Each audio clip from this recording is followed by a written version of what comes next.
নমস্কাৰ আপোনালোকে চাই আছে ক্ৰিকেট গুৰু আছাম ইউটিউব চেনেল। প্ৰথমতে ভাৰতে এটা বিশাল স্কোৰ কৰা আমি দেখিবলৈ পাইছিলোঁ। এখন যিখন টেষ্ট মেচ চলি আছে চেন্নাইত 376 কৰিছিলে, তাৰ প্ৰত্যুত্তৰত আমি দেখিবলৈ পালোঁ বাংলাদেশ টিমটো 149 ৰানত অল উইকেট হৈ গৈছিলে। প্ৰথমতে আমি অশ্বিন আৰু জাদেজাৰ ধামাকা দেখিবলৈ পাইছিলোঁ আৰু তাৰ পাছত ভাৰতীয় বলাৰসকলে ভাল বলিং কৰিলে আৰু এতিয়া যিটো ছেকেণ্ড ইনিংছ তাত আমি দেখিবলৈ পালোঁ শুভমান গিলৰ শতক। এটা প্ৰশ্ন উত্থাপন হৈ আছিলে 0ত আউট হোৱাৰ কাৰণে, তাৰ পাছত এটা ভাল প্ৰত্যুত্তৰ দিছে শতকৰে সৈতে। আমি বিচাৰোঁ শুভমান গিলৰ পৰা, আৰু আগতে যিহেতু অপেনিং কৰিছিলে আজিকালি 1 ডাউনত খেলিবলৈ লৈছে।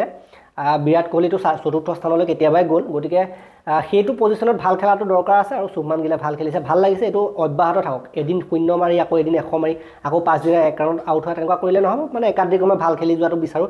যিদৰে এটা সময়ত বিৰাট কোহলি প্ৰাইম ফৰ্মত থাকোঁতে আছিলে, সদায় 100 কৰে, সদায় 50 কৰে, তেনেকুৱা যদি শুভমান গিলৰ পৰা আমি দেখিবলৈ পাওঁ প্ৰতিটো ফৰ্মেটত, সেইটো বেছি ভাল হয়। দেন যিটো ভাৰতৰ দ্বিতীয় ইনিংছ, সেইটো 287 ৰানৰ পাছত 4টা উইকেটৰ লোকচানত আমি দেখিবলৈ পাইছিলোঁ। তাৰ পাছত ডিক্লেয়াৰ কৰি দিছিলে টাৰ্গেটটো 500+ যিহেতু হৈ গৈছিলে। তাৰপাছত চাওক, জয়ছোৱাল 10, ৰোহিত 5, শুভমান গিল 119 কৰিলে। যথেষ্ট ধৈৰ্যশীল ইনিংছ, 176টা বলত 4টা 6 আৰু 10টা 4 সুন্দৰ। আৰু কোহলি আৰু ৰোহিতৰ ইমান ভাল প্ৰদৰ্শন দেখা নাই আমি। 50 মান কৰিলেও ভাল লাগে দিয়কচোন। 17 আৰু 5 ৰানত আউট হৈছে কোহলি, ৰোহিতে ইমান ভাল খেলি থকা নাই এইকেইদিন ইমান হয়তো ইমান বৰ বেছি ভাল ফৰ্মো নাই, হয়তো বৰ্ডাৰ গাভাস্কাৰ ট্ৰফিত তেওঁলোকে ভাল খেলিব তেওঁলোক দুজনে। পণ্ট আজি আমি দেখিবলৈ পালোঁ আজি ষষ্ঠটো শতক কৰিবলৈ সক্ষম হ'ল। 128টা বলত 109, 13টা 4, 4টা 6, ৰাহুল 19টা বলত 22। পণ্টৰ কথা ক'বলৈ গ'লে ষষ্ঠটো শতক ভাৰতীয় উইকেট কিপাৰ হিচাপে, ভাৰতৰ উইকেট কিপাৰ হিচাপে সৰ্বাধিক শতৰান 6টা মহেন্দ্ৰ সিং ধোনীয়ে কৰি থৈছিলে আগতে। মহেন্দ্ৰ সিং ধোনীয়ে কেৰিয়াৰত 6টাই কৰিছিলে শতক টেষ্টত, আৰু সেই যিটো ৰেকৰ্ড সেইটো স্পৰ্শ কৰিবলৈ সক্ষম হৈছে, সমান কৰিবলৈ সক্ষম হৈছে ঋষভ পণ্টে। গতিকে ঋষভ পণ্টে আৰু এটা শতক কৰি দিয়াৰ লগে লগে মহেন্দ্ৰ সিং ধোনীতকৈ আগবাঢ়ি যাব টেষ্টৰ ক্ষেত্ৰত। গতিকে বেষ্ট উইকেট কিপাৰ বেটাৰ যদি আমি ক'বলৈ যাওঁ টেষ্টৰ ক্ষেত্ৰত, টেষ্ট ফৰ্মেটৰ ক্ষেত্ৰত, সেইটো কিন্তু হ'বলৈ গৈ আছে ঋষভ পণ্ট লাহে লাহে। আৰু ক'বলৈ গ'লে পণ্টে যিটো খেল টেষ্টত দিয়ে, T20 এদিনীয়া যিয়ে নহওক, টেষ্টত যিটো খেল দিয়ে কিন্তু সেইটো বেষ্ট হয়। টেষ্টৰ কাৰণে কিন্তু ঋষভ পণ্ট বেষ্ট, সদায় টেষ্টত ভাল খেল আমি দেখিবলৈ পাওঁ। ভৰসা কৰিব পৰা এজন প্লেয়াৰ ঋষভ পণ্ট টেষ্টৰ ক্ষেত্ৰত। যিদৰে আমি অশ্বিনক টেষ্টৰ ক্ষেত্ৰত ভৰসা কৰিব পাৰোঁ, জাদেজাক যিদৰে আমি টেষ্টৰ ক্ষেত্ৰত ভৰসা কৰিব পাৰোঁ, আজিকালি জয়ছোৱাল আন এজন হৈছে যাক অলপ ভৰসা কৰিব পৰা হৈছে। গতিকে ভৰসা কৰিব পৰা বিধৰ প্লেয়াৰসকল ওলাইছে, ভাল লাগিছে। বাকী বাংলাদেশৰ ছেকেণ্ড ইনিংছৰ কথা ক'বলৈ গ'লে আজি দিনৰ শেষ হোৱালৈকে, তৃতীয় দিনৰ শেষ হোৱালৈকে 158 ৰানত 4টা উইকেট গ'ল। আজি বেয়া লাইট হৈছিলে, বেয়া লাইটৰ কাৰণে খেল সমাপ্ত হ'ল, যিহেতু পোহৰ কমি আহিছিলে, লাইটো বেয়া হৈ আহিছিলে। গতিকে জাকিৰ হোসেন 33 আৰু ছাদমান ইছলাম 35 এটা ডিচেণ্ট ষ্টাৰ্ট দিছিলে। তাৰপাছত শান্ত 51 ৰান কৰি নট আউট হৈ আছে। কেপ্টেঞ্চি নক খেলি আছে, ইজ্জতটো অলপ ৰখাই আছে, সন্মান ৰক্ষাৰ যুঁজ দি আছে। শান্তই জিকিব নোৱাৰে, তথাপিতো নিজৰ কাৰণে খেলা বুলি ক'লেও ভুল নহ'ব। 51 ৰান কৰিছে, ইয়াত আৰু জিকাৰ কোনো প্ৰশ্ন নাহে। আৰু সেইফালে চতুৰ্থ দিন, পঞ্চম দিন, 2টা দিন আছে, ৰখাই দিয়াটো সহজ কথা নহয়। 4টা উইকেট যোৱা মানে আধা উইকেট গুচি যোৱাই, আৰু বলিঙৰ কাৰণে এতিয়া পিটছ মজা হৈ আহি আছে, আপোনালোকে দেখিছে।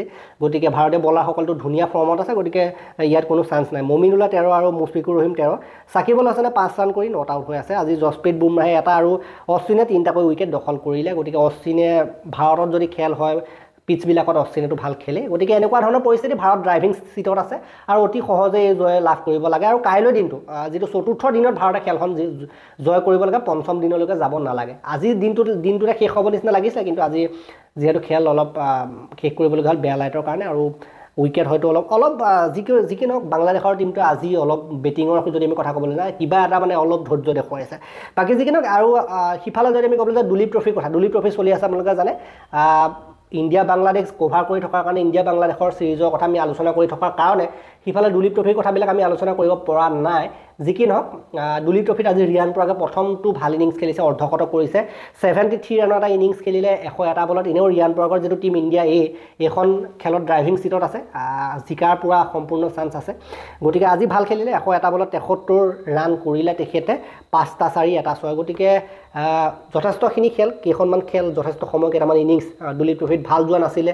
T20 নিচিনা এটেক কৰিবলৈ চাইছিলে, আৰু অৱশেষত এটা ভাল ইনিংছ ওলাই আহিলে, এইটো ভাল কথা।